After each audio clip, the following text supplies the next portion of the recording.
So fish for people trying to like fish. You know who you are. Here's an ingredients list. It's really short. It's a little bit of effort to fry things, but totally worth it.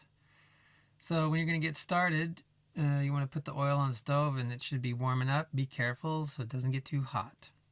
Then you're going to line up 3 plates, one with breadcrumbs. These are the ones I use. They're really good. You can use store-bought ones, or you can even make your own. In another plate, you're going to put 1 egg and beat that really well. And when it's fairly well beaten, then you're going to add a couple of tablespoons, no more than that. Could be even a little less milk, and beat that up so it's smooth.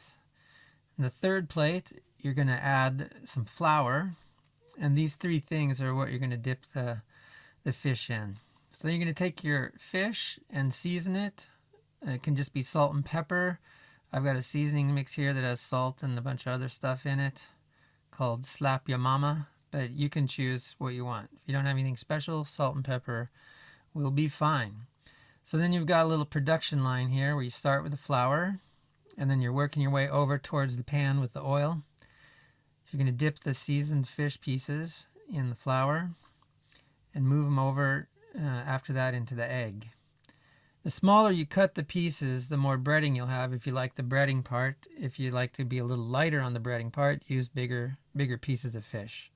So get them well coated in egg, and then the last thing is the breadcrumbs. Takes a little work. Your fingers get kind of nasty, but in the end, if you still don't like fish, you can fry your fingers. That's meat. So get enough ready so that you at least have 1 batch to go in, which will be about half of the fish.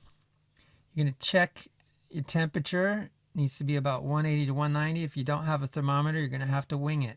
If the oil's too cold, the fish will get greasy. And if it's too hot, it will, you guessed it, burn. So when the temperature is about right, you're going to put in about half the fish. You have to watch the temperature over time because it'll change, and you might have to adjust a bit on the stove up and down to keep it going. So here we're about right. This is optional, but I recommend it. I use it just to set the top because if you wait, sometimes the second side doesn't come out as good. But if you do this, both sides will be about the same. So you can see it's brown along the bottom edge a bit. Just flip it over. This doesn't take so very long. The fish cooks really fast. It's mostly about just getting the outside crispy. But if you've done that, you can bet the fish is done.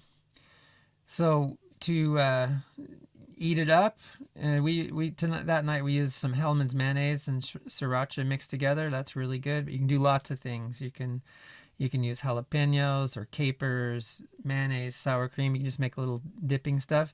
And honestly, it's pretty good, just like it is, even without all that. So hope you like fish now.